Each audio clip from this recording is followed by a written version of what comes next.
या व्हिडिओमध्ये moment of inertia या चॅप्टरमधील टिपिकल न्यूमेरिकल नंबर 2 पाहणार आहोत. Find the moment of inertia of section shown in figure about horizontal axis passing through the CG centre of gravity.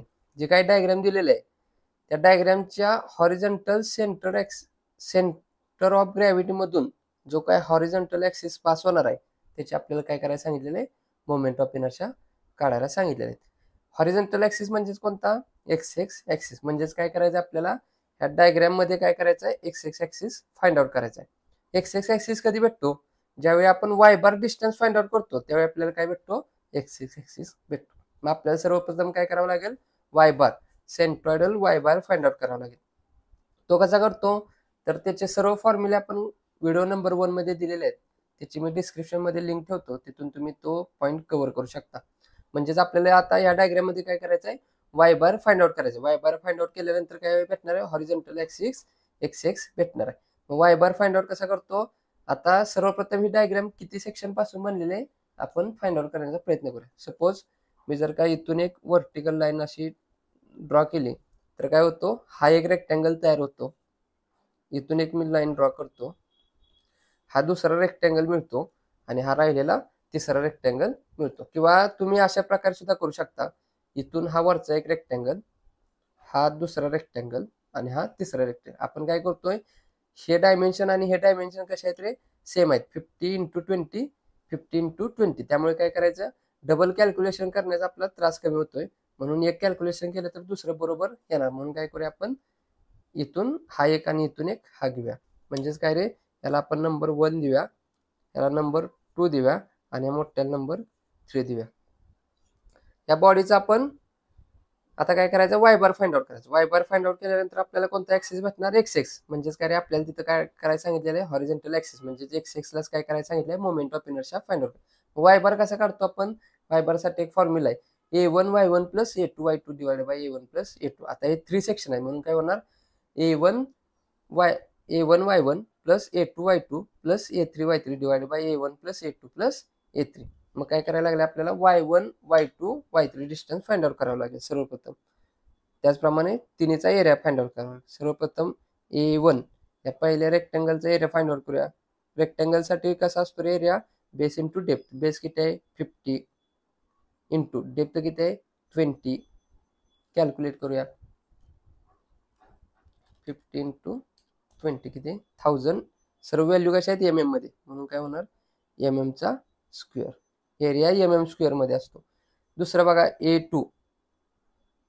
A2 सुद्धा काय होणार आहे, सेमच आहे ना, 50 × 20. म्हणून काय करतो, यालाच मी A2 म्हणतो.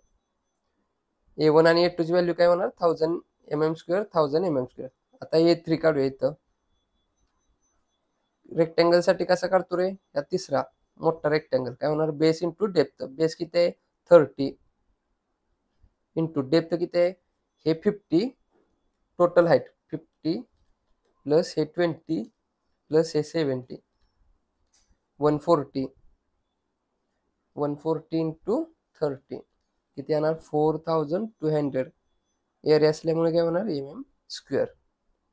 एरिया काढला. आता काय करावं लागतं आपल्याला, वाय बार फाइंड आउट करण्यासाठी फॉर्म्युला काय, A1 Y1 A2 Y2 + A3 Y3 divided, म्हणजे Y1 Y2 Y3 find out करावं लागेल. Y1 Y2 Y3 हे डिस्टन्स आपण x1 x2 x3 Y1 Y2 Y3 कसं करतो रे, तर संपूर्ण डायग्रामच्या लेफ्ट साईडला जी काही लाईन असते त्यातून काय करायची, व्हर्टिकल एक रेफरन्स ॲक्सिस ड्रॉ करायचा आणि डायग्रामच्या एकदम बॉटमला जी हॉरिझॉन्टल लाईन असते तिथून एक horizontal line reference axis draw करायचा.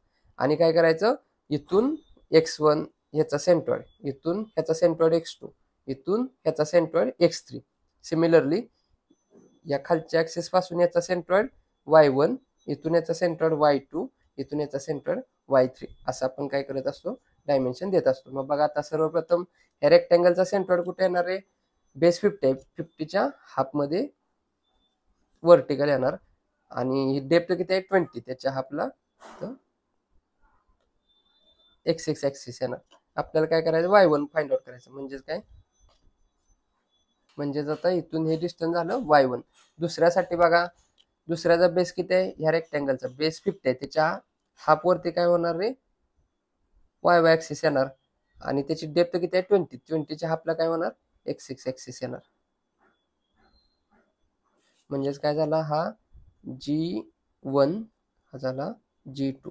या संपूर्ण रेक्टँगलची हाईट किती आहे रे 140. त्याच्या हाफ मध्ये काय होणार 140च्या हाफ किती येणार 70. 70 वरती म्हणजे इथं बघा हे 70 आणि 15 20 हे 70 म्हणजे बरोबर इथं काय होणार आहे x6 ऍक्सिस येणार.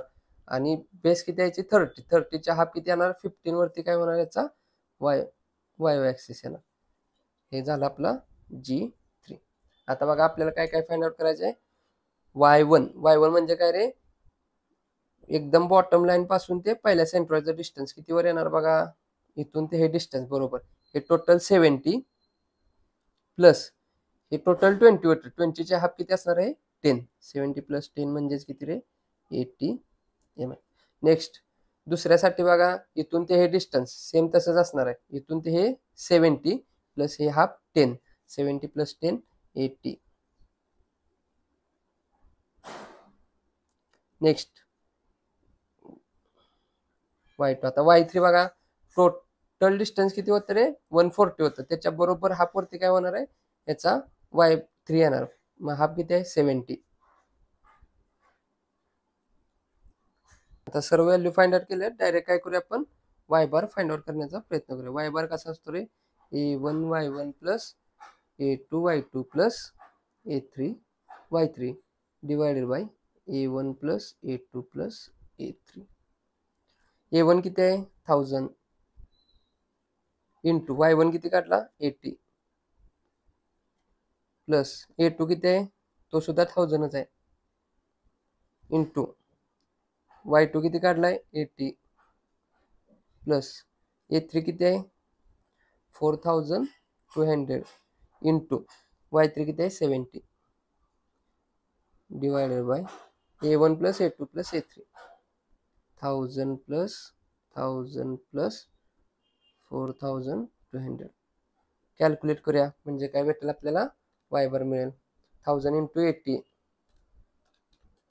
Bracket complete plus 1000 into 80 bracket complete plus 4200 into 70 bracket complete divided by total area 1000 plus 1000 plus 4200. काहीतरी व्हॅल्यू आली आपण इथं लिहूया 73.225. युनिट काय असणार आहे सर्व mm मध्ये असल्यामुळे युनिट mm.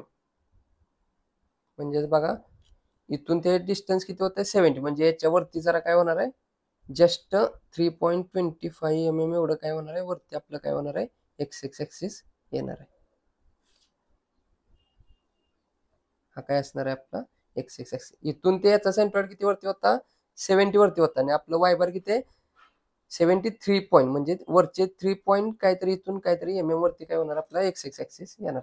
आता आपल्याला काय करायचं आहे moment of inertia about x6 axis find out करायचं म्हणजेच काय Ix is equal to 1 2 3 diagram पासून बनलाय म्हणजेच काय तिघांचे पण काय ऍडिशन आहे म्हणून काय होणार Ix1 plus Ix2 plus Ix3.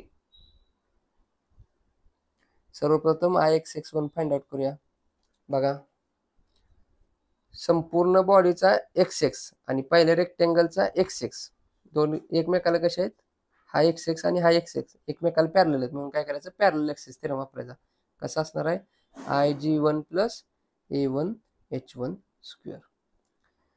रेक्टेंगलची moment of inertia about axis कशी काढतो BD cube divided by 12 plus area कसा असतो base into depth into height कशी काढतो आपण x6 असेल तर y बार मायनस y1 परंतु y बार मोठा आहे का y1 मोठा आहे ते स्टार्टिंगला घेऊन दुसरी व्हॅल्यू नेक्स्ट घ्यायची. बघा y बार किती आहे 73 पॉईंट आणि y1 किती आहे 80.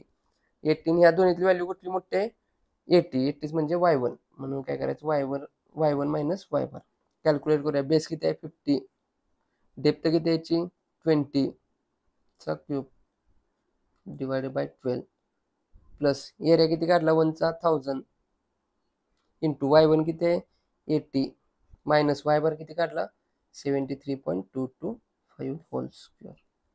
हे आपली येणार आहे IX1ची व्हॅल्यू. कॅल्क्युलेट करूया. फर्स्ट ब्रॅकेटमध्ये 80 मायनस 73.225 ब्रॅकेट कम्प्लीटचा स्क्वेअर इज इक्वल टू आन्सरमध्ये सेव्ह आहे into 1000 is equal to total value आन्सरमध्ये सेव्ह आहे प्लस 50 इंटू 20चा cube bracket complete divided by 12. काहीतरी व्हॅल्यू आली फार मोठी आहे, छोटी करण्यासाठी आपण काय करतो ENG बटन प्रेस करतो. व्हॅल्यू लिहूया किती आहे 79.23 परत 399 म्हणजे 39 म्हणजेच 40 4 into 10 to the power 3 mm^4. Moment of inertia about this काढूया XX2. कसं होणार आहे बघा IX2 सेम व्हॅल्यू रिपीट होणार. याचं बघा संपूर्ण बॉडीचा XX आणि ह्या पर्टिक्युलर रेक्टँगलचा XX दोन्ही एकमेकाला कसे आहेत पॅरलल आहेत. पॅरलल असल्यामुळे पॅरलल ॲक्सिस थेरम वापरणार. कसा IG2 प्लस A2H2चा स्क्वेअर. तर इथे व्हॅल्यू लिहूया आपण IG2 plus A2H2चा square.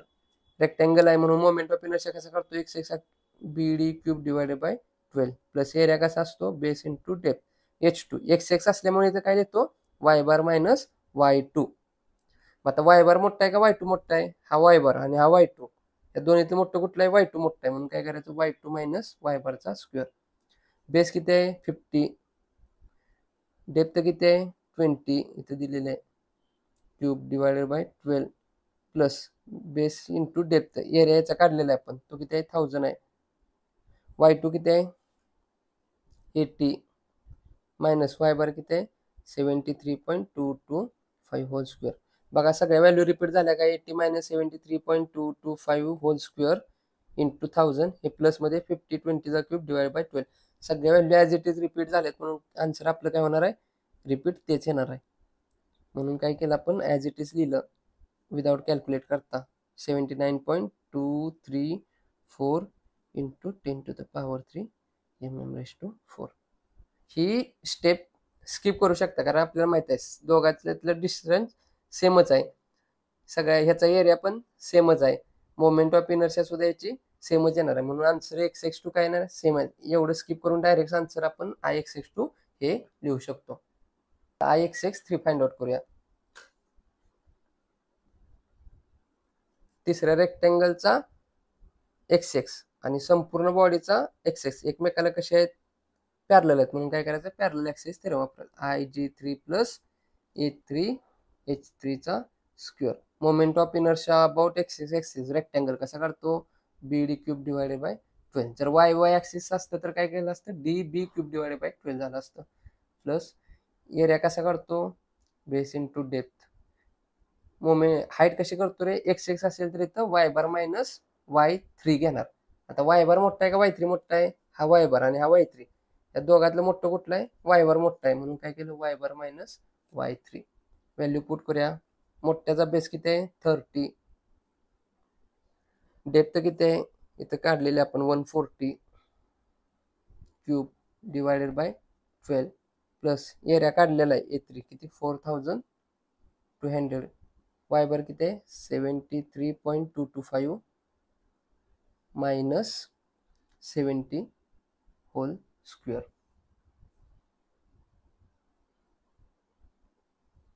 Is equal to calculate करूया. फर्स्ट ब्रॅकेटमध्ये 73.225 मायनस 70 ब्रॅकेटचा स्क्वेअर आन्सरमध्ये सेवा इंटू 4200 टोटल व्हॅल्यू किती आली एवढी आली कॅल्क्युलेट केल्या त्यात प्लस 30 इंटू 140चा cube bracket complete divided by 12. फार मोठी व्हॅल्यू आहे छोटी करण्यासाठी ENG बटन प्रेस करणार. व्हॅल्यू लिहूया किती आली 6.903 इंटू 10 to the power 6. सर्व व्हॅल्यू MM मध्ये असल्यामुळे आन्सर आपलं काय आलं mm^4. IX1 IX2 IX3 find out केलं मग टोटल IX काय होणार रे IX1 plus IX2 plus IX3. Value put करूया. XX1 आणि XX2 सेमच आहे 79.234 into 10 to the power 3 plus repeat तीच व्हॅल्यू आहे 79.234 इंटू 10⁻³ प्लस x3 किती काढलं 6.903 इंटू 10⁻6. कॅल्क्युलेट करूया. ही व्हॅल्यू डबल असल्यामुळे ट्वाइस ऑफ लिहितो. Twice of 79.234 into 10⁻³ plus 6.903 into 10⁻6. काहीतरी मोठी व्हॅल्यू आली, छोटी करण्यासाठी एनजी बटन प्रेस करणार की त्याला आपला answer moment of inertia about x axis is equals to 7.061 into 10⁻6. सर्व व्हॅल्यू एम एम मध्ये असल्यामुळे आन्सर काय येणार mm⁴. म्हणजेच न्यूमेरिकल मध्ये विचारलेलं प्रमाण बघा, हॉरिझॉन्टल ऍक्सिसला काय करायला सांगितलं आपल्याला, moment of inertia find out करायला सांगितलेली. आपल्या सोयीप्रमाणे आपण काय केलं, याचं 3 सेक्शन पासून हे बॉडी तयार झाले असं अज्युम केलं. पहिला हा रेक्टँगल, दुसरा हा रेक्टँगल आणि तिसरा हा रेक्टँगल, या तिघांच्या कॉम्बिनेशन पासून हे संपूर्ण सेक्शन तयार झालाय. म्हणून काय केलं, आपल्याला त्यांनी एक्स ला हॉरिझॉन्टल ऍक्सिसला विचारलेलं. मग एक्स ऍक्सिस कधी भेटतो, ज्यावेळी आपण वाय बार फाइंड आउट करतो त्यावेळी आपल्याला एक्स ऍक्सिस भेटतो. मग वाय बार फाइंड आउट कसं करतो, तर a1 y1 plus a2 y3 plus a3 y3 divide by a1 plus a2 plus a3. म्हणजेच काय केलं, ह्याचा एरिया ह्याचा एरिया काय केला आपण फाइंड आउट केला. त्याचप्रमाणे आपल्याला y1 y2 y3 डिस्टन्स लागतं. म्हणून काय करतो आपण, संपूर्ण डायग्रामच्या लेफ्ट साइड मधून एक ऍक्सिस ड्रॉ करतो, संपूर्ण डायग्रामच्या बॉटम मधून एक ऍक्सिस ड्रॉ करतो, याला आपण रेफरन्स ऍक्सिस म्हणतो. आणि त्याच्या आधारे आपण y1 y2 y3 घेत असतो. त्याचप्रमाणे x1 x2 x3 डिस्टन्स घेत असतो. मग आपल्याला काय पाहिजे होतं, y1 y2 y3 पाहिजे होतं. म्हणून इथून ते ह्याच्या सेंट्रॉइडचं y1, इथून ते ह्याच्या सेंट्रॉइडचं y2, इथून ते ह्याच्या सेंट्रॉइडचं y3 डिस्टन्स घेतलं आणि y बार फाइंड आउट केला. y बारची व्हॅल्यू रेफरन्स ऍक्सिस पासून वर टाकल्यानंतर काय भेटलं आपल्याला, x ऍक्सिस भेटला. आता या x ऍक्सिसला आपल्याला काय घ्यायची होती, मोमेंट ऑफ इनर्शिया घ्यायची होती. परंतु हा सेक्शन 3 सेक्शन पासून मिळून बनलेला आहे, म्हणून 1 + 2 + 3 प्रत्येकाचं सेपरेट आपण x1 x2 x3 find out केलं. कसं केलं, तर संपूर्ण बॉडीचा x हा आहे आणि पहिल्या रेक्टँगलचा x हा आहे, दोन्ही एकमेकाला पॅरलल असल्यामुळे काय केलं, पॅरलल ऍक्सिस थेरम वापरलं, फाइंड आउट केलं. दुसऱ्याला पण सेम होतं म्हणून काय केलं, पॅरलल ऍक्सिस थेरम वापरून व्हॅल्यू फाइंड आउट केली. तिसऱ्यात पण काय झालं, हा ऍक्सिस आणि हा ऍक्सिस दोन्ही एकमेकाला पॅरलल असल्यामुळे पॅरलल ऍक्सिस थेरम वापरला, तिघांच्या व्हॅल्यू काढल्या आणि ऍडिशन केल्यानंतर moment of inertia about x axis find out केला. आपण हाच अजून वेगळ्या मेथडने सोडवू शकलो असतो. आता आपण काय केलं, हा एक रेक्टँगल आणि हा एक रेक्टँगल बनवला आणि हा मोठा रेक्टँगल.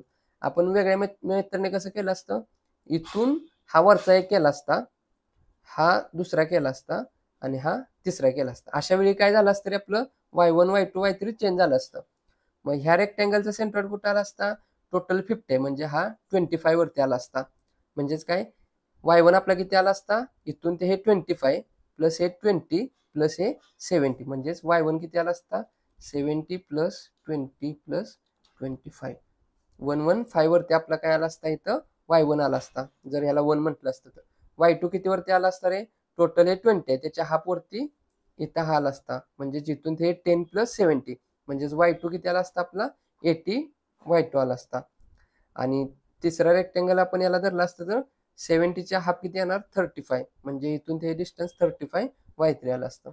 त्यानुसार आपण काय केलं असतं, y बार फाइंड आउट केला असतं. त्या मेथडने सुद्धा बघा तसंच येणार. आता इथून हे किती 115 आहे, जर आपण असं समजलं, ह्याला 1 याला 2 आणि याला 3 समजलं तर काय होणार, हे टोटल डिस्टन्स y1 115 आहे, दुसऱ्याचं किती येणार, हे 70 प्लस हे 10 80 आणि तिसऱ्याला किती आलं असतं 35 आलं असतं. तर तसं करून बघूया कॅल्क्युलेशन. पहिल्याचा A1 किती आहे 1000, एरिया पण चेंज होणार, परंतु इथं एरिया काय होणार आहे, याचा बेस 30 इंटू 50, 30 इंटू 50 किती येणार 1500 आला असता. म्हणजेच काय रे 1500 इंटू 115 केलं असतं. प्लस दुसऱ्याचा एरिया काय होणार 20 इंटू 130, हा 50 हा 50 हे 30, म्हणजेच काय, म्हणजे जवळपास सर्वच व्हॅल्यू चेंज होतात, एरिया सुद्धा बदलतात.